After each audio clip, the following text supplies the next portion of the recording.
Okay.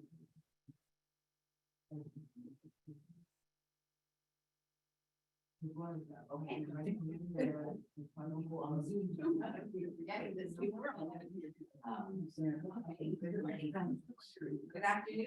Nice. Did you want a microphone? No, I don't think so. Am I okay? Okay. So no microphone. Excellent. Good afternoon. That's it, ladies and gentlemen. Good afternoon, ladies. So the book today is called The Promise by Damon Galgut. I think this is a very interesting book to talk about. How many people read it? Only one? Oh, You guys are missing something. oh, gosh, okay. Was it because you couldn't get copies of the book, or are you just? Where I didn't realize the book club was starting up again. Oh, yes, we've been in person for a while. Thank goodness. So it's called The Promise, Damon Galgut, Galgut, which I thought, oh, that's an interesting name. Turns out it's a Jewish surname of all things. Yeah. His father, the author's father, is Jewish, not his mother, but his father, which kind of, well, it's okay. You read the book, but there are parts of it that seem to be quite autobiographical, it turns out. So to give you, I guess, since most of you haven't read it, and it doesn't really, well, I'm going to do it as if you read it, and they're not really spoiler alerts, or anyways, it doesn't really matter. And if you feel, I hope you do go and read it after the review's over. He won the Booker Prize in 2021 for this book. I haven't read any of his other books. I don't know, have you read any of his other books? No. So he's written other books. He's an author, like that's what he's been doing for a number of years. And a very interesting fellow. The book is set in South Africa, and it's set over a period, roughly, it takes place, it's divided into 4 sections, and each section is roughly 10 years apart from the previous section. So the opening, and because he gives you the dates. When each somewhere in the section, you find out what the timeline is. So the opening section is 1986, and then the next one will be 1995, and then 2004, and then 2018. The chapter names are, so it tells the story. Interesting that the title is The Promise, and he says in an interview that originally his working title was Dark Love. And that's what he used until he finished the book and he had to decide what he was going to call it.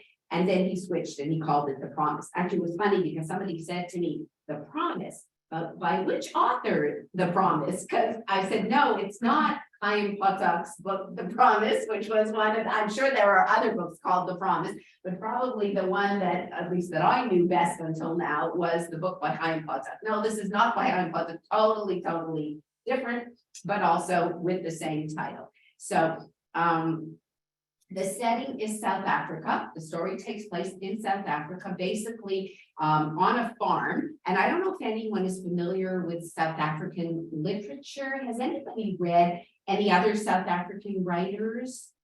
Cote-saint-luc. Okay, so Cote-saint is one who comes to mind, as you must have noticed when you were reading this, that because he writes about a similar South Africa, similar time period. In fact, one of the reviewers called his review 4 Funerals and a Farm, which works out very well, because how does the author, what's the setup of the book? It has a very, I thought, nice, aesthetically pleasing setup to it. The book is divided, as I said, into 4 sections. They are the names of 4 characters. The book is really a family story. It's a family of 5, 3 children and parents, 4 funerals. So the first funeral, one by one, the family loses its members till at the very end of the book, you're left with the youngest daughter. She is the last person remaining standing of this family. So the first section is called Ma. The second one is Pa. then comes Astrid, the older sister, and then comes Anton, who's the oldest of the three kids, the brother. Those are the four funerals. And as the author says, the children of the family, they're the parents, Rachel, and the parents are the mother and the father, and the three children, as they are literally named. There's Amor. Well, Amor is the youngest, Astrid is her older sister, and Anton is her older brother. So he kind of makes a joke that the parents all decided to name their kids starting with the letter A. So when the book opens, that's in the 1886, the opening section. Amor, the youngest daughter, is 13 years old, and she's in school. She's been sent away to a boarding school, we find out, and she's called to the principal's office or the head of school's office, and told that her mother has just died and she's to go home now because her aunt is coming to pick her up. And it's going to be her mother's funeral. That's what she has to come home to. Her mother has been sick for the last 6 months, and Amor has been dreading this moment when she's going to be called, but it's not unexpected. She knew that her mother was very, very sick. And that's the opening section, 1886, and the opening funeral. It's the funeral of the mother.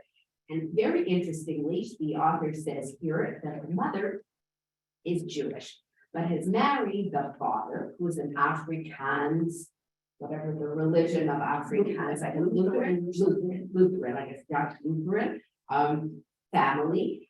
But she is she was a Jewish woman who left her own background, married this Afrikaans man, went to live on this farm, had the three children together. But in her dying days, because it sounds the way the book describes it, that she had cancer, and as she's dying, she says that towards the end, she says she wants to be buried with her people. She wants to go back to her people, and she wants to be buried in the Jewish cemetery, which causes a ruckus in the family, because the family is a very Afrikaans family, and they live on a farm.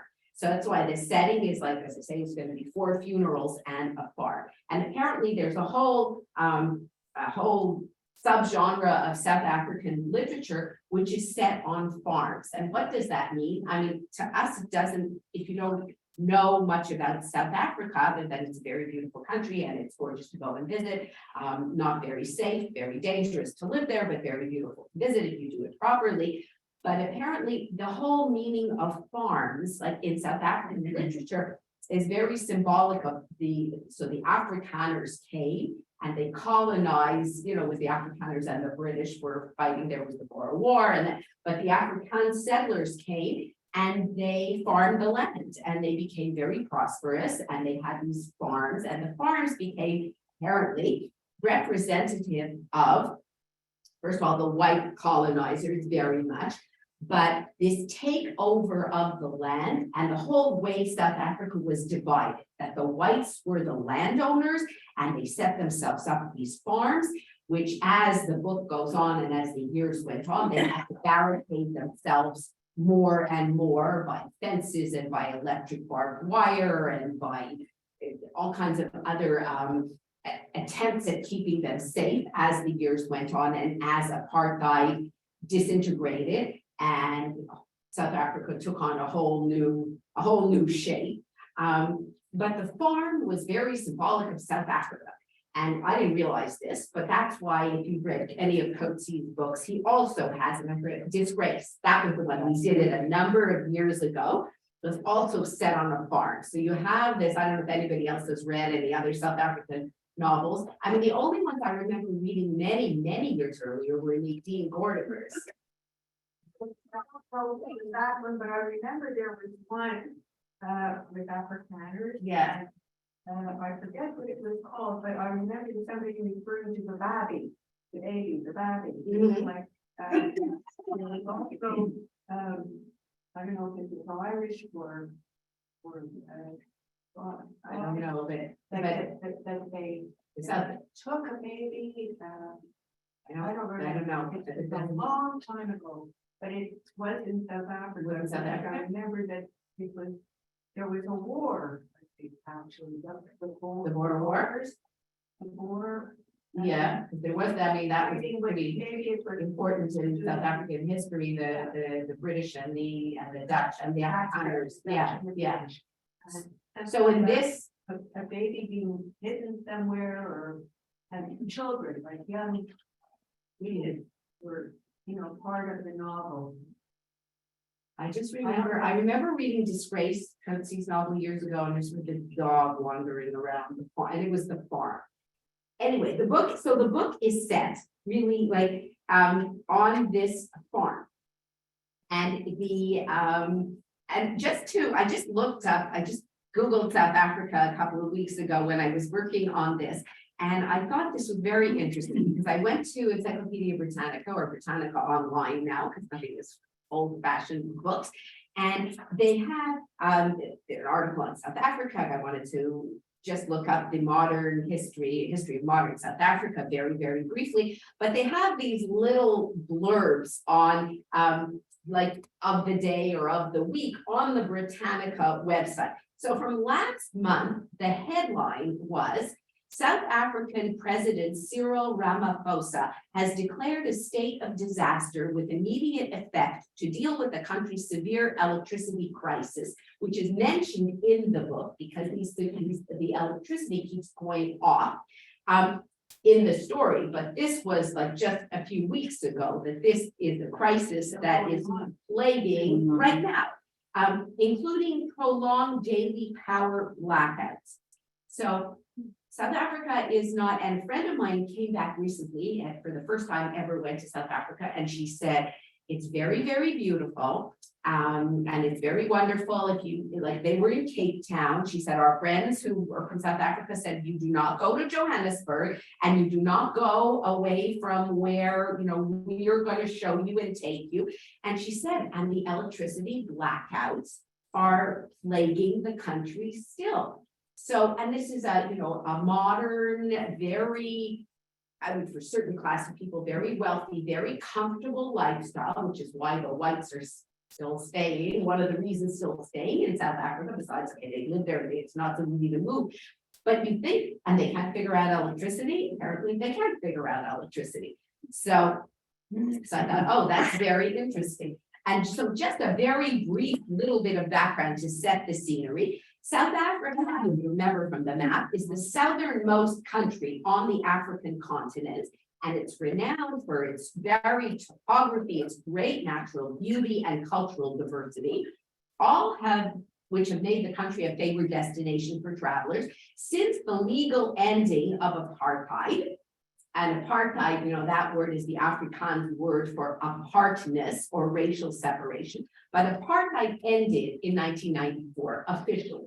And so the second section of this book, so as I said, the first is 1986, when it seems like troubles are starting. There's great unrest in all the various townships. Then the government has declared a state of emergency. That's in the opening part of the book, the first funeral. And the police have been given unusual powers, and the country is in a kind of lockdown, not the COVID lockdown, but a different kind of lockdown. That's the 1986 opening section. The second section, it was after, is 1995, apartheid has ended. So officially 1994 was the legal ending of apartheid. But of course, it takes a lot longer for something like a system like apartheid to change after having been in place for so many years.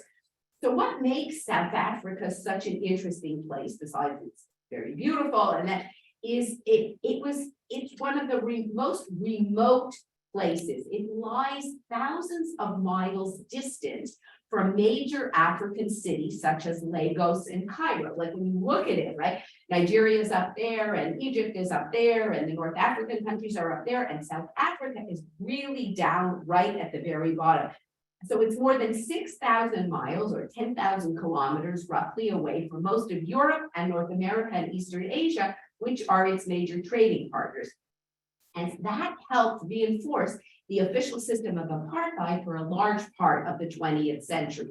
And what was the apartheid system? I think we all pretty well know, but it was the government controlled by the minority white population enforcing segregation between government-defined races, which affected housing, education, and virtually all spheres of life, which it created, in effect, three nations within the nation of South Africa. You had the whites, which were primarily the people of British and Dutch, or the Boer ancestry, the Afrikaners, of which this book, our main characters, they're an Afrikaner family, except that the mother was Jewish, but anyway. And they struggled for generations to gain political supremacy. And there was that South African War, 1899 to 1902, which was, or the Boer War. Then you have, so the whites, the blacks, and then there was a group of people called coloreds, who were the mixed race people. So those were the three groups in the official groups in the apartheid system. And that group also included ethnic Asians, Indians, Malaysians, Filipinos, Chinese, all people who came to work in South Africa. And what the book refers to, and what was very known in this, was that the apartheid regime was disdained, and as the 20th century went on, even vehemently opposed by much of the other countries of the world. And by the mid-1980s, South Africa found itself to be one of the pariah states of the world, and subject to economic and cultural boycotts that affected every aspect of life. I don't know, you remember, like back in the 80s when we wouldn't buy Granny Smith apples from South Africa or whatever, we thought we were being very helpful and doing our part. And even in the book, in the second chapter, in the second section, or you remember this, where one of the sisters, the older sister Astrid, remarks, she says that she was never one to be against apartheid growing up. She accepted the system. I mean, that's just the way things were. But she says, oh yes, it's so much nicer now because there are no more boycotts anymore, and everything just seems, nicer. It wasn't so much nicer because there was all kinds of other stuff going on, but she says it's just easier that way. And the second section during that section was the World Cup rugby match, which I don't know if anybody remembers, 1995. There was this World Cup rugby match where for the first time South Africa was able to play, and it was a very big deal. So the second funeral takes place the day that, or the rugby match, the World Cup is going to take place the next day. And a number of the family members are upset because they really want to watch the rugby match. And, this funeral is like, it's kind of inconveniencing that. And so eventually, back to South African history, is eventually forced to confront the untenable nature of ethnic separation in a multicultural land. It wasn't working anymore. The Afrikaner, the whites weren't able to retain their control through the apartheid system. The South African government of F.W. de Klerk, which was from 1989, and this is not such distant history, but I mean, it seems like a long time ago, but 1989 to 94, they began to repeal the apartheid laws when they realized this wasn't working anymore. And they better change something before they were all going to be slaughtered, i.e. the whites going to be slaughtered. So there was in 1994, there was an election of a government led by the Black majority under the leadership of the long imprisoned dissident, remember, Nelson Mandela. And that's also mentioned in the book, that scene of Mandela coming out of prison, and he was a terrorist also, but he became president. And as this transition attests, so the country has been through a lot of social and political turmoil and change since 1994. There are three major cities in South Africa, which is also just because I had to figure this out in the book. Pretoria. Oh, it also has, there are three cities, it has three capitals. Did you know this? South Africa has three capital cities. Pretoria is the executive capital, Cape Town is the legislative, and Bloemfontein is the judicial capital of the country. Not Johannesburg. Johannesburg is not one of the official capitals of the country. But Pretoria is. Johannesburg is the largest urban area in the country and the center of commerce. Durban, which is also mentioned in the book, is a port on the Indian Ocean and a major industrial center. And there are, of course, other cities, but those are the main ones. So anyway, that's a little bit, there's a little more, but not so necessary for the book. So in this novel, so it's very interesting, when Damon Galgut won the 2001 Booker Prize for this novel, the judges, like when they had to describe why they felt that this book was the winner, they described it as a tour de force, an extraordinary story charting the turbulent recent history of South Africa. And so, as I said, he structures it around 4 very different funerals over a span of 4 decades. And it follows this white Pretoria family. Remember, Pretoria is the executive capital of the country. White Pretoria family through the dismantling of apartheid. That's the period that he's chosen to write about. And the jury, the Booker jury, went on to describe it as a spectacular demonstration of how the novel can make us see and think afresh, comparing it to the work of William Faulkner and Virginia Woolf. So I don't know if anybody's so familiar, I'm not so familiar with this, but William Faulkner is known for his, what's it called, stream of consciousness kind of writing, you know, he's like, and very character-driven stories, which this one is. Virginia Woolf, of whom I have not read very much, only bits and pieces over the year, wrote also during a time, the time period that she wrote was when, and she was British, where Europe was changing. She wrote at the beginning of the 20th century, and then there was the First World War. And so she's been compared in her writing style and her descriptiveness, or the way she describes things and the interior nature of her writing, have been compared, and Damon Galgut's writing has been compared to hers. Who is this Damon Galgut? And it's interesting, his background is interesting too. It makes reading the story even that more interesting. He was born in Pretoria, so that's what I would say. So he sets the novel in the area that he's very familiar with. He was born there in 1963, gives you an idea of how old he was. So he was born into apartheid, was still in there since it only was, 1994 that it was officially 30 years after his birth, that it was officially dismantled, into a family of mixed Afrikaans and Jewish heritage. As I said, his father was Jewish, his mother Afrikaans.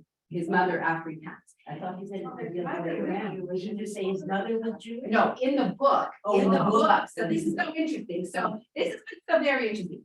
The author, his father is Jewish, Galgut name turns out to be, his mother Afrikaans.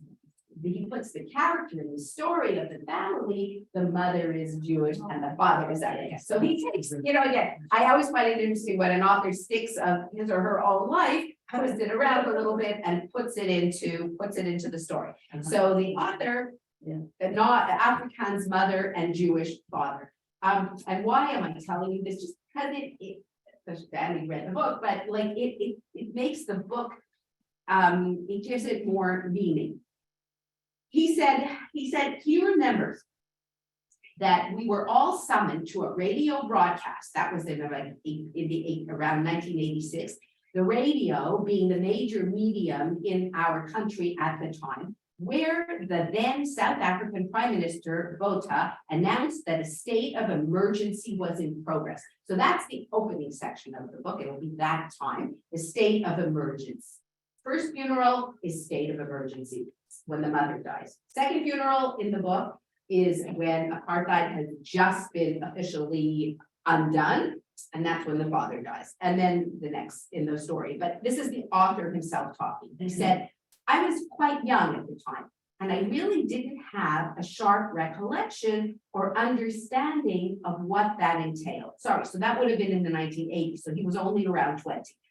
But what it entailed, as far as to me as a young person, was a set of draconian emergency laws coming into being.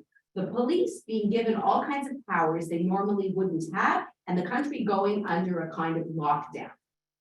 The townships were under military occupation, And the police were a very strong presence in those days. There was a strong feeling, I remember, of suppression and airlessness, and a lot of people being arrested and detained without trial. I remember someone I was at drama school with, because he studied drama, that's what he studied at school, being arrested for painting graffiti on a wall and sort of disappearing. He says, I have strange, disparate memories from a time when my political consciousness was not yet fully developed. On a personal front, this is the author talking personally, my mother divorced my father when I was about 9 or 10. She remarried an Afrikaans man who came from a very different background and expected a different domestic situation. He was quite a severe and ultimately violent man, and full of a lot of the very unpleasant aspects of the state. So this is interesting. So this is, again, it's the author's personal life. His mother, who had been married to David's father, was a Jewish man, divorced the father, that he doesn't talk about that, but remarried, and this stepfather was Afrikaans and not nice, not very nice, at least not the way the author remembers him, very violent and very, very unpleasant. And he became, in the author's mind, representative of the Afrikaans apartheid state. What was happening in my home, I could see reflected in the outer society, the larger society around me. It felt like the whole world was a little mad. But of course, if you feel out of kilter with the world, you generally tend to question yourself. You begin to wonder if the world isn't the right way up and your own thinking is the wrong way around. All of that was what it was like growing up in apartheid South Africa in Pretoria. So that's what he comes from. That's the background. He says there was not a huge amount of political discussion at home, but what there was went along the lines of, well, it's a very unfortunate situation we're in, but it's sort of necessary. And the rest of the world just doesn't understand our South African problems the way we do. That was a common South African line back then. For most white South Africans, there was no sense that you could challenge the political system. He says, I remember a couple of clashes at the table with my grandfather, who was also an appeal court judge, which was the highest court in the land then. And my grandfather was most unhappy with me.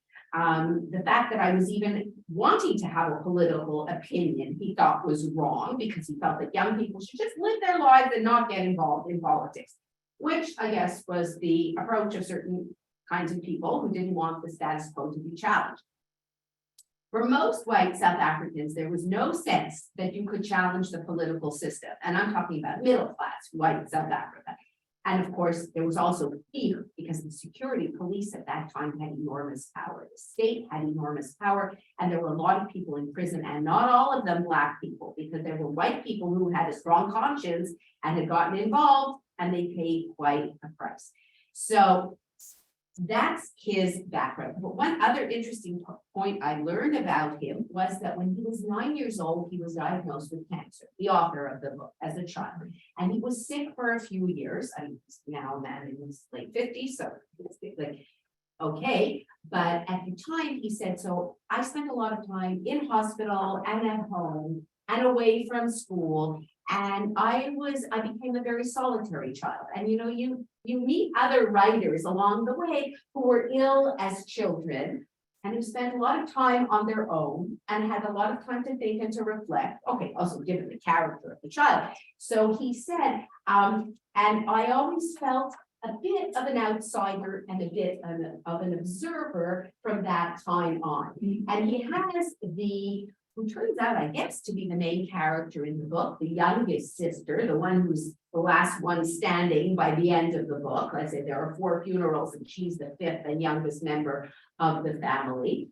And she, at the age of 6, we find out at the very beginning of the book, had a freak thing happen to her. She was struck by lightning. She'd gone out onto that, and you can imagine, if you've seen pictures of South Africa, these farms and rolling hills, and gone to the top of the hill and sat there, and there was an electrical storm, and she was struck by lightning, and the lightning went through her. She survived. She was burned. She spent time in hospital after that, and she lost one toe on her foot, and that's mentioned in the story. It makes her special. It makes her, set apart because of this. And from then on, her family regards her, as a little bit odd, a little strange. Maybe she was always strange, or was this because of what had happened to her, because of the lightning? They don't know, but she's always been a little different. So in his own life, as I say, I find it interesting what an author puts in his book. He himself was a young child when he was ill for so long, and it affected the way he looks at the world. So he says that he makes the narrator, and you read the book, if you read the book, and do, because it's really worth reading, the narrator is a very important presence in the story. The narrative voice is almost like a character, except it's an undefined one that doesn't play a direct part in the action. But this narrator is always there, writing to us. It's a third person narrator, except it has the strangest voice, because comes and goes in and out, talks to you, like says, okay, you dear reader, I didn't tell you about so-and-so because you didn't ask. If you would have asked, I would have told you. Like, it's this funny voice. That's very, in a way, erratic, but very powerful. And the narrator is there, present, observing, listening, and commenting on various people and various situations. And the author says, I have built various moments into the book where the narrator, as it were, this is the author talking about his narrator, leans out of the page and jabs a finger at the reader and addresses the reader directly in a way that is quite confrontational. And it's really true, because this narrator is like, well, sometimes it ain't true. And one interesting thing, talk about, when you were talking about this film Whale, that was taken to task that by some groups for not, what business do thin people have writing about heavy people or fat people, whatever the term that you're supposed to use. So when I was reading different reviews of the book, some of the criticism, one in particular, one reviewer said, or one commenter, because I think it was on the Goodreads website, said, the author doesn't get into the heads of any Black characters. Oh, so where does the book get its title? So as I said, I found out he says that the working title was Dark Love. Now, what's the name of this family? The name of the family is the Swart family, Swart, which is Afrikaans for Black, like you think Schwarz in German is, an Afrikaans Dutch, it's up. So Black, which is kind of one irony, isn't it? That this white Afrikaans family has the name Swart, Black. And the one character, the youngest sister, the one who we meet at the beginning as she's called from school when her mother has just died to attend the first funeral, until she's the last person alive in her family at the end of the book. What is her first name? Amor, A-M-O-R. So the author, and this didn't click to me at the beginning, her name is Amor Swart. So he calls it Dark Love because Amor is love and Swart is dark. So that was his working title. But then he changed it at the very end and he calls it The Promise. So what's the promise? The promise is actually what holds the book together, the pivotal thing, that on the mother's deathbed, and the mother's name is Rachel, who's been sick with cancer and dying, and she's at home for the 6 months of this terrible disease. Not that much is told about the disease, but by the end, that who is taking care of her? The family's Black maid. And that was South Africa. And I think it's apparently still like that today, though officially it's not apartheid, but the help in the country is, from what my friend who was just there said, it's Black, and they were paid, they were considered same-class citizens at the opening scene of the book because it was apartheid. So the Black maid, who has this interesting name of Salome, so that I went to look up, you remember there's this famous picture, there were all these artistic depictions of Salome holding the head of John the Baptist. but Salome has, which I don't know, I couldn't figure out how that had anything to do with the story, because there's not really, I mean, there's look at, because at each funeral, there are different clergymen presiding at the funerals, not at the first one because it's a Jewish funeral, and he doesn't really talk so much about that, but at the next three funerals, it's a Afrikaans funeral, and there's a Catholic funeral, and then there's the third one is I don't know, non-denominational, but when the son dies, he won any kind of religious funeral, but I don't know, so where's Salome, hey, because that has, so Salome, if I looked it up, thought maybe there's more to it. I mean, it's originally a Hebrew name. It comes from Shalom or Shlomit. That's the Hebrew version of it. She was the daughter, and she was a Jewish princess, the daughter of one of the Herods. And she's known, so she had New Testament history where she, and different accounts also by Joseph Flavius.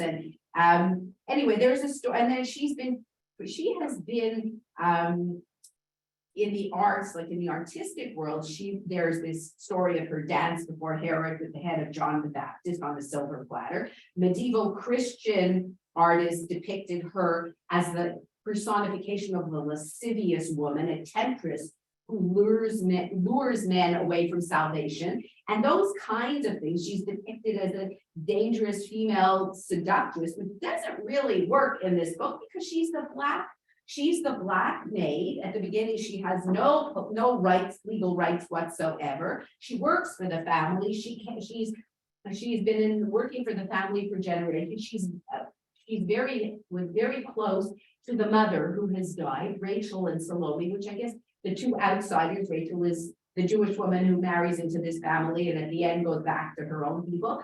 And Salome is the black maid who lives in a small house on a part of this property, the farm, this little house where she lives. And she has been the one who's been taking care of the mother. She has been there. She's done all literally the dirty work in looking after this very sick woman. And so what's the promise? When the mother is dying, and her husband, the father of the family, who dies next, he's the next funeral, she says to him, I want you to make me a promise. I want you to promise that you will give Salome, the family, longtime family, housekeeper, maid, whatever she want to call her, give her the house, that little ramshackle house on our property, give it to her as a repayment for everything that she has done. She took care of me and she took care of our kids, our 3 children for all those years. Promise me that you will give her the house. And her husband, who really doesn't want to do it, he agrees to it because it's his wife's dying wish. The youngest daughter, Amor, was in the room at the time and she has heard this. So this is the promise that gives the book its title. And Amor hears it and has the conscience of the story, the conscience of the family, the conscience of the book. She remembers this. It's imprinted on her mind. And she's 13 when her mother died, so she's not, she's old enough to know what's going on. And she remembers this, but nobody else was around. And it's never mentioned again. But in Amor's mind, this is there. It's with her. She's heard it, and she knows that justice, she feels very strongly that justice must be done, that Salome must get this house. That was the promise. That's one of, you can say the promise, could be other promises in the story, but that's where the book gets its title. And so the first section ends where you know that the apartheid system is going to be crumbling because we know a bit of South African history off stage and things are already the police has these powers, and there was a sense of great difficulty and things are not going well in the white apartheid world. And the mother dies. And then there's the first funeral. And it's also when Amor, she's 13 years old, and for the first time she gets her period. She becomes a woman, which is interesting when you read the book. And if you remember at the end of the book, she's 45 years old and she's starting, and there's a scene where she's starting to get hot flashes and she's saying to herself, oh, I'm not old, but I'm not so young anymore. And my body is starting to change. And you remember that at the very beginning, on the day of her mother's funeral, very inconveniently, and she doesn't know what's happening to her, but all of a sudden, and she's been feeling strange, but of course, her mother is just died with it. She gets her period at her mother's funeral, and her sister, her older sister, is furious with her, like, what kind of bad timing is this? She has to take her to the pharmacy to get her outfitted. And so that's all in the opening scene. Then the mother dies. The second funeral, so that first section was called Ma. But we don't really get to know very much about Ma. We meet the other characters. We meet the three children, we meet the husband, we meet the husband's sister, the aunt, who's not very sympathetic character, and the uncle, and this Afrikaans family and the setting of the farm, and Salome and the frogs.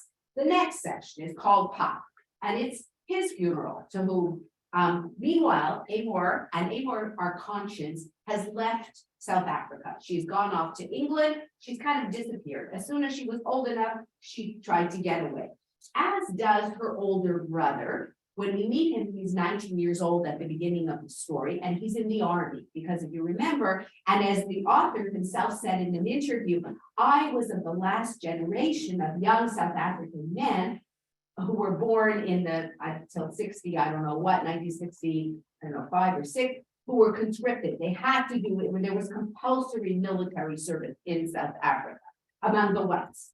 And so when in the opening chapter, the 19-year-old older brother, Anton, is doing his military service, and when he is called back to his mother's funeral, and he sees his mother's funeral, and he's chafing at the bit, and he's quite a strange character. He's really very like not a nice guy and dissolute, and he too runs away after his mother's funeral. He disappears. Because he's chafing at the bit. He doesn't want to take over the farm. He doesn't want to do what's really expected of him. Eventually, he does come back and he takes over the farm. But Amor goes off to London as soon as she can, because she wants to leave South Africa, especially when she sees that Salome, and then apartheid comes apart. Salome is not given her house. But at the next funeral, when their father has died in a very bizarre way,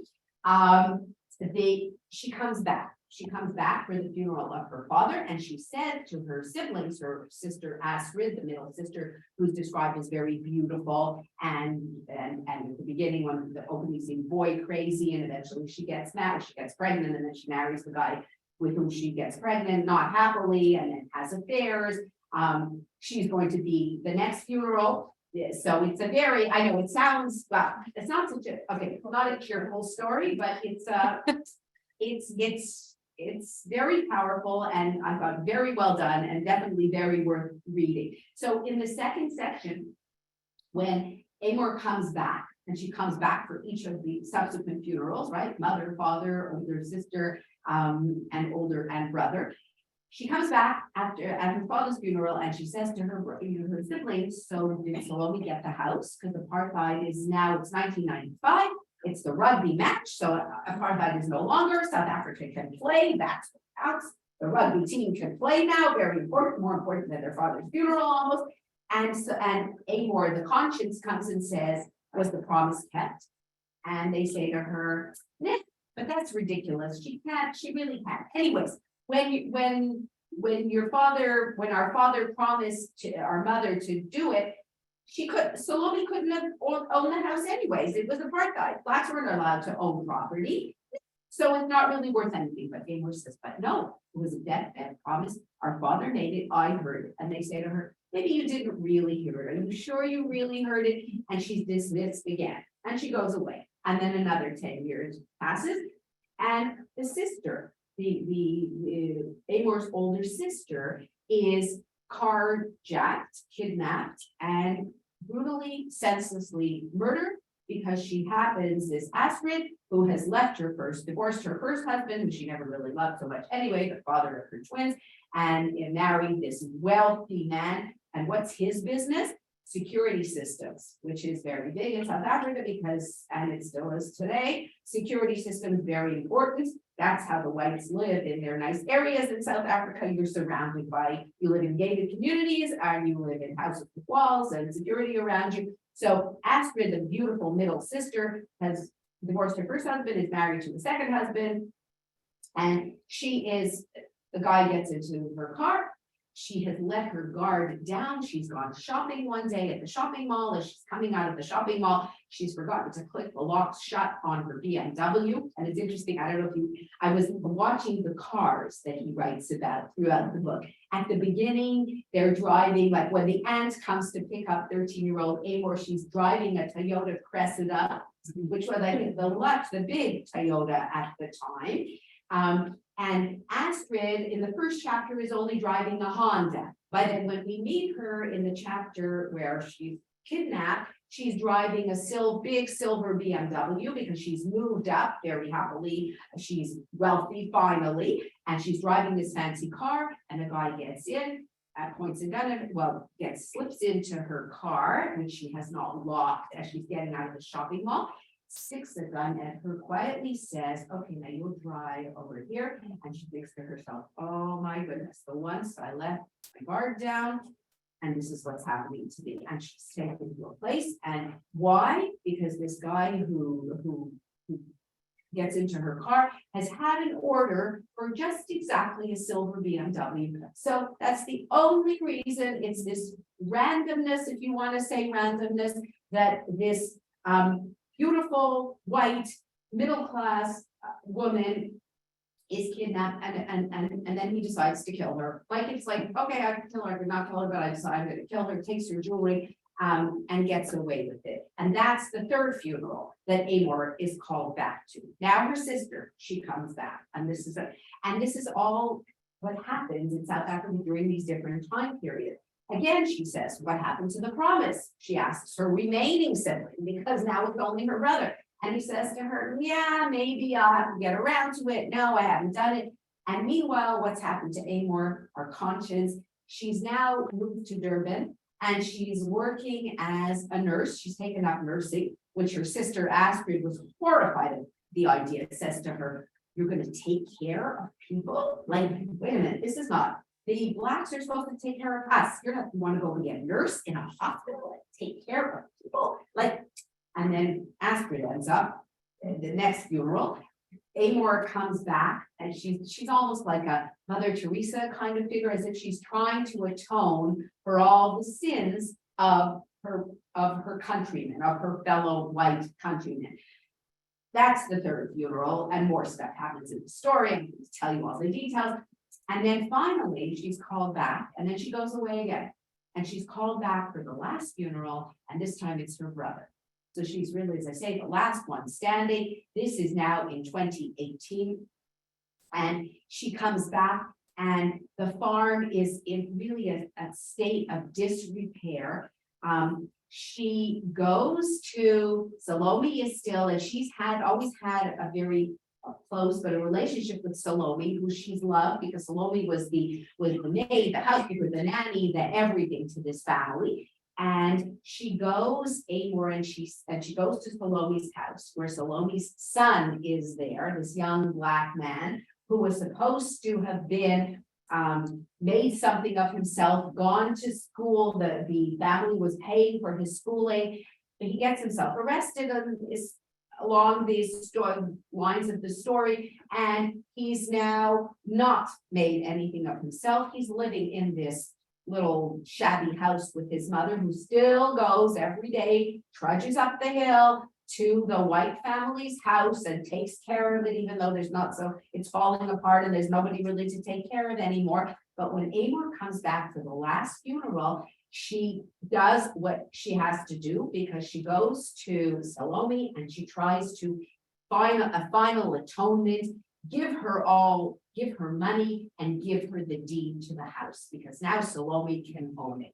And it's almost as if, and then there's I'll tell you, read the book yourself, there's a scene at the very end where she goes and there's a scene of her sitting, she goes back up to the hill where she had gone when she was a child, and when lightning had struck, and she's sitting there looking around and thinking, when you come back as a child, you remember something as being so big and so beautiful and so wonderful, and now I come back as a 45-year-old woman, it doesn't look so big, and it certainly doesn't look beautiful, and there's an electrical storm starting, the clouds overhead, and she says to herself, I think maybe it's not such a smart idea to stay here.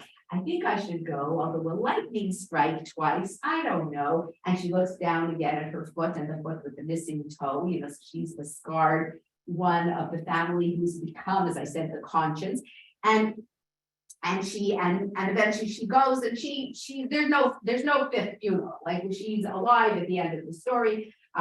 There's a very fitting ending to the book, but this is where he leaves it in the year 2018, where it's the new South Africa, where the old guard, the whites who were the land-owning class who lived on these big farms, where the whole system has become, has disintegrated. And as you read in 2023, when you look up South Africa on Britannica online, the president, the now president, who's a Black president, has declared a state of disaster with immediate effect. And among the other things that are plaguing the country are severe electrical, shortages, prolonged daily blackouts, among other things, rising violence. Yeah. Electric shortages and with lightning that struck the toe. It's like, well, this electricity that's coming, and yeah, so yes, I didn't think of that, but that's that's like that last scene where you have Amor, now a 45-year-old woman, as opposed to this young girl when we first met her, nobody left in her family for her to bury. And so but the narrative voice, this wonderful narrative voice that goes on through is with us as a character through the book. And he said that he's written it almost as if it has kind of a movie, like a cinematic feel to the writing. And at the end, and what I thought was very interesting, because I had mentioned to you that one of the people who was talking about the book on the Goodreads website, which is fun to read because they're not, all formal reviewers, said that, but you didn't find out anything about the Black characters. And there really weren't any made Black. There was Salome, to whom the promise was made. So she's almost a biblical figure. She's even given this biblical name. Her son, who was the same age as Amor is, because they played as children together until their life circumstances. She's this white woman, and he was a Black kid, and so they, of course, their worlds didn't meet, and then she goes away. But so someone criticized and said, but you don't learn anything about Blacks. And he said, it's very interesting. He said that he decided, it was a conscious decision, that he felt that he couldn't write from a Black point of view because he didn't feel that he would be able to write from the Black point of view. So he has the narrator, this omniscient, kind of quirky, in-your-face narrator saying, okay, so I didn't tell you anything much about Salome or her son, but did you ask me? He says to us, the readers. She's like, I don't know, like, what did we do? Wait, leave us alone. We're innocent. We're just the readers of this story. But that's where this voice is so interesting. But he says specifically, he did not put himself into a Black character because he felt that he, with his experiences, could tell the experiences of a white Afrikaans man. And that's what he wrote at. One who was opposed to the apartheid system, who lives today. He lives today in Cape Town. He's never left South Africa. He lived for a while, apparently, in London, just as this Amor did, which I thought was interesting, because he said that he lived in London in the 80s. He had all kinds of odd jobs, including being a nude model. He lives now with his partner, he's gay, in Cape Town. He's been a writer. He's trained, his background is in drama. That's what he studied, theater and writing when he went to university. He said he had a brief foray into being the owner of a restaurant, which he enjoyed because he loved food. But then COVID came along and he said, I'm never going near the restaurant business again. That was a very, very bad move. When he was asked, what are you going to do with your Booker Prize money? And he said, not invested in a restaurant. And so he says that he adopts his cinema writing method.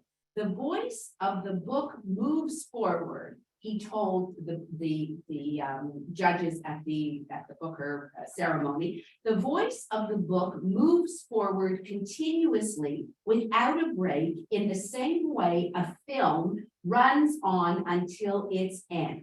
So the narrative flows from one character to another, and the main action is intertwined with some arbitrary event happening on the sidelines. As I say, so the first arbitrary event in the 1980s, before apartheid is disbanded, is when things start to get really bad and the police, South Africa gives the police extraordinary powers and the police state becomes even more prominent. That's the first one. And second one, apartheid has just been disbanded, the rugby, and this happens off stage. So he says, that's the way he set up his narrative. Oh, and one other interesting thing, because I think we also read, I'm trying to think what we read recently, no quotation marks. Like when the characters speak, no quotation mark. You know, so-and-so said, or insist, or but no, which is, I thought, you know, you wonder, like, how is this going to work? Is this going to be confusing? But it doesn't really, like, it really works fine, because you understand when people are supposed to be talking. So he says he does this on purpose as well, because he wants it to be like a film. And the book does require, therefore, a bit of work from the readers, because there are these long, they're not so much chapters as sections, like the 4 sections to the story, and a kind of free-form writing with this narrator who's talking to us and who's third person and then in your face, and then even taking, at one point, if you remember, takes the voices of a group of jackals that are feeding at the edge of the farm, and there's this idea of the jackals. And there's a series of almost comical occurrences that is woven into the narrative that presents the real life difficulties of death and betrayal and hypocrisy. And yet it's not all very somber. Yes, bad things, happen, but because this narrator has this funny, strange voice, there is humor in the book. So it gives it a lighter feel. It also subdues, this narrative voice, subdues the intensity of having to differentiate which character's voice is taking center stage at certain moments, because the narrator does that. And so, these were among the reasons that the Booker Prize Committee decides that they felt that this book was deserving of the Booker Prize. So in summation, and we can discuss if you'd like to discuss, this book is a powerful, grim, but not totally grim, readable. You could call it literary fiction, but it's not difficult to read. It's not too long, 270 pages, a small book that gives you a look at recent South African history spanning this period of, probably about almost 50 years by now, with the offstage events. But if you figure out what's going on and know a little bit about South African history, a very powerful and poignant look at what's happened to the country since the apartheid system came crumbling down and the new South Africa emerged. And what's happening now is not so wonderful either, but he's a very good writer to read. And if you want to go back even farther, you can read Coetzeen's books, which is more of this classic farm, although he turns this idea of the South African farm novel on its head. And if you want to go even further back, Nadine Gordimer is also a very wonderful South African writer to read. Okay. We have a recommendation from the Yes. audience on screen. They're saying Doris Lessing's "The Grass is Singing" is a good description of South African farm. Okay, thank you, Doris Lessing. Yeah. What were they farming? That's the other irony. So I don't know, originally what the grandfather or great grandfather, when he bought the farm, was supposed to be farming. But as the narrator cynically tells us at the beginning, a couple of cows and a few chickens. This was not really much of a farm. So not much. But it was mainly this idea of land as the brother who's finally at the end, before he dies in the last chapter, is left there in this decrepit old farm building, which the grandfather and the father added a room here and a room there, and it comes across as looking so disheveled. But yeah, not much, unless farming is going on in the lands that were rented out to the laborers. But on the farm, he says, yeah, not much farming, really not. So I don't know what the farming was. No, I don't know, not in this case, not much. And they do have financial difficulties by the end of the book. The son is having to sell off his land because he doesn't have enough money. And regarding the land, there was also the reference to the fact that the blacks are now trying to reclaim the land that they say there's, and it was, to me, it was reminiscent of the Indigenous Canadians who in the north who were kicked off their land and sent elsewhere because the mining companies or whatever. Here it was the whites wanted to take the black land, whereas in Canada it was the large mining companies. They go into the Indigenous communities, they kill the dogs so they couldn't hunt, and then they moved them to other areas, and then they couldn't survive. So it's the same. It's this whole, it's this I'm talking idea. about the narrator. Yeah. I think it reminds me, wasn't it the swimmers where we have? Yes, the swimmers, like, no quotation, and no quotation marks, It was the swimmers, I think, things like that. yeah. Okay, good, thank you, because I couldn't remember which book was it that means also this idea of no quotation, no traditional, which maybe more and more writers are doing, because in a way, and when she was asked, Julie Suko, why she didn't put quotation marks, said, well, it felt that it impeded the flow of the narration, so you have to do it well in order to have your reader know who's speaking, and done well, it's really it's true. Indeed, you don't have all those quotations. He said, she said, but it works fine in this book.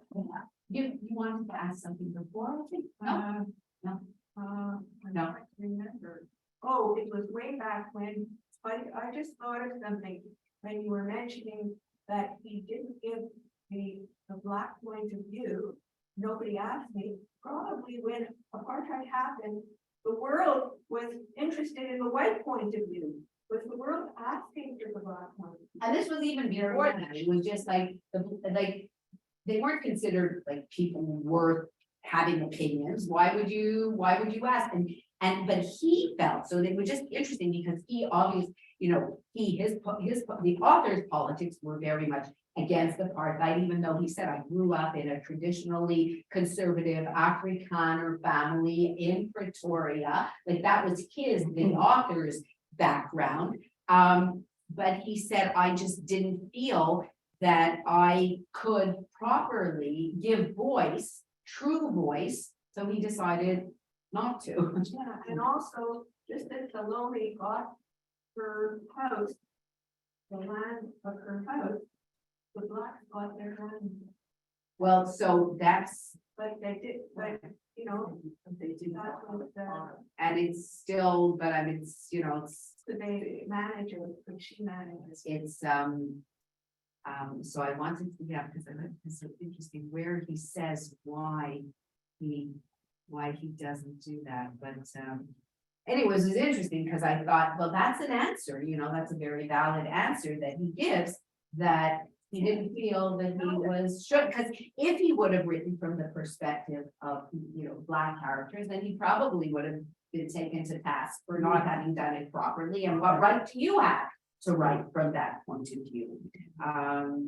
Did he comment about why he made the mother Jewish rather than the father? That seems No, but I just think I just thought, well, because it wasn't supposed to be autobiography, but it took from his own life. It was interesting. Or do you think it was so that it's more like authentically real Jewish because it's passed down by the mother in the Jewish tradition? Although none of the characters really, because in the book, if you go by that, then the children are Jewish, but none of them consider themselves, one of them converts from from Lutheran to Roman Catholic, when to ask her the sister when she marries, and that's the whole other part of her thing where she becomes a Catholic. She likes the idea of confession, she can have affairs, do whatever she wants, then she goes to see the priest, and he tells her, okay, I'll follow anyone can in, except if he doesn't in the last bit, so that adds another little twist to the section. She went shopping that day. Pardon? And she went shopping and all that shopping. And so she dies not having been, so then the priest is guilt-ridden that he didn't forgive her for her sin, and then she's killed. So is her sin on his head because he didn't absolve her? Yes, Yeah, I'm just asking something. You said you was brought up in an African family, but aren't the Africans black? no, the Afrikaners, they're of Dutch origin. Oh, okay. Yeah, they're the Dutch. Originally Dutch, who went to South Africa at the late 19th century and settled. And there's one scene where he says, the son of the book, Anton, imagines his oh no, it wasn't him, sorry, it was the uncle, the old uncle. It imagines he has these fantasies that he is driving in a like a cart and buggy, and he's his ancestors who've come to conquer this beautiful, wonderful land. They're Dutch. It's Afrikaans with 2 A's. And a number of words somehow in the book, if you remember, they're Afrikaans, like let's say the word, I'm just guessing, I didn't look it up, but for place, they write Plaas, Plaas. So I think this is the Dutch, and belt, and the smart, and like all this. Yeah, no, definitely not. They're very white. So what would the black people call? Blacks, Just black, I think, or whatever African tribe they belong to. Yeah. Well, I guess, but then in the day, like when apartheid was an official system, legally legislated, then you had the official categories, and they were blacks, whites, and colors. Those were the real categories. That's what they were called. So, yeah. So the whites were like either I think of British origin or Afrikaans or Dutch. The blacks were black of the various tribes, and the colors were the Asians or mixed. Those were the categories. I knew someone who was designated as colored, and she just looked white. I mean, so, but she was In South Africa at the time, like for yeah, South yeah, Africa. she had left South Africa, and she was talking about apartheid, and she said that she was designated, I don't know, somewhere in her background, there was A non-white Yeah. ancestor. I wonder how many Yes. generations you have to go back, yeah, like in so there. she was denied certain rights. In South Africa. Yeah. But that's what they did to the Jewish people, too. Well, they had the whole thing also, the same thing, yeah. And then you had, of course, in the South, the segregation, which was a version of such a thing where you couldn't go to, like, there's this little line, and it made me think of, what was that? Recent novel, I think very popular, they made a movie out of it, American, where it's the housekeeper, the maid, and The help. Yeah. The help, thank you, she bakes that cake, yeah, you forget that scene, right? Probably. Anyway, but there was a little brief reference in this book where Salome, who lives at her little house in the property, and she comes to the house in the morning to do her work. She leaves her, what did they use the word slip slops? Instead of flip flops, it was slip slaps. By the door, because she never wore shoes in their house. She always went barefoot. She changed into her uniform. She was allowed 2 minutes in their bathroom to change in her uniform, which was similar again to that scene in The Help where, you have to have the bathroom outside because a black person wasn't allowed to use the bathroom as a white person. Yeah. But interesting where you have an author like him who is, again, similar to the Amor character of the book, more like the whites with a conscience, but he grew up, he's old enough to have grown up under apartheid with his Afrikaans judge grandfather, who said, what do you mean you have opinions? The system works fine, the system is very good, and young people shouldn't have opinions. to which obviously Damon Galgut disagreed and writes these books. So, and lives in not Pretoria today, because it seemed like Pretoria was very Afrikaans, whereas Cape Town today, I mean, I don't know exactly the whole history of Cape Town, but Cape Town seems to be the more modern, vibrant, maybe artsy city. I mean, maybe he is a gay man, feels more comfortable living in Cape Town than but he definitely no longer lives in Pretoria, where he was from. Just a question. Sun City, is that another city or was that a nickname for Cape Town or something? Like there were a lot of like rock singers that wouldn't go to Sun City because of apartheid. So I don't know. Is it mentioned in the book? Or no, you no, know, you no, just but remember what was it's just Sun something City? that happened, like, I don't know, Stevie Wonder, all these black artists would refuse to perform in South Africa because, I mean, usually it was Sun City. Oh, I don't know. I have to look that up. I don't know. But was was that some- during apartheid or after? Well, No, it wouldn't have just been at the apartheid, beginning, I right? guess at the beginning. After. Uh, We'll look it up. Yeah, this is not necessarily exactly autobiographical, but the fact that Amor is a lesbian. Yes, And he's yes, gay, yes, again, it's. Yes, yes, Slightly yes, changed yes, yes, his yeah, own yeah, life experience yeah, for a yeah, character in the yeah, book. yeah, definitely. It is a bit funny that he feels comfortable representing the life of a lesbian, like, Yeah, right. but not of Not a, a black but not say like a black man who would, yeah, I thought that was an interesting. It's even more, you know, and it didn't really come into play all that much. No, but he He does does specifically say at one point. with the Southern Nurse. But at the beginning, she had, remember at the beginning in the first chapter, when they have the when she's young, the first, then the father's funeral, where she's, how old would she be at the time? I don't know, like 20 or so when she's 13 when the mother dies, and then when she's called back, and she's in London, and they're always trying to get hold of her because she disappears. At that point. Yeah, and so how do you get, you know, they're looking for her. They call a number that they had, and a male voice answers the phone and says, and the brother says, have you seen, do you know anything about Amor? And the guy who answers the phone said, no, I haven't. And it sounds like it was her former boyfriend who she's left, but she never stays with anyone. And even her Susan, the woman friend, her part, but she doesn't stay with her. So she's not, it's not really such a big, I mean, it's referenced, but what's more important in her is that she's kind of otherworldly in a way, ever since it seems like she's had that. Like she was really the only, for me, the really likable character in the book. The other characters were all not very Not likable at not all. nice people. Yeah, But like you said, she's she the had conscience, conscience. she's the conscience of the story. Yeah. So it's quite the book. I can see why it won. And one of the easier Booker Prize reads, because very often, I'm hard to. What was the name of the woman that you mentioned also in South Africa? Nadine Gordimer. Yeah. And then there was Doris Lessing. Doris Somebody Lessing. said mentioned Doris Lessing, whose books I've read, but I don't think I've read that. The glass. Doris Lessing, Yeah. South African or British? I don't know. Uh, I don't know if the person who made the comment is still here. Let us know.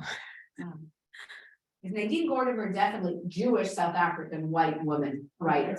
Yeah, Back in the it's 60s. The Grass is Singing is the book. Grass is Singing.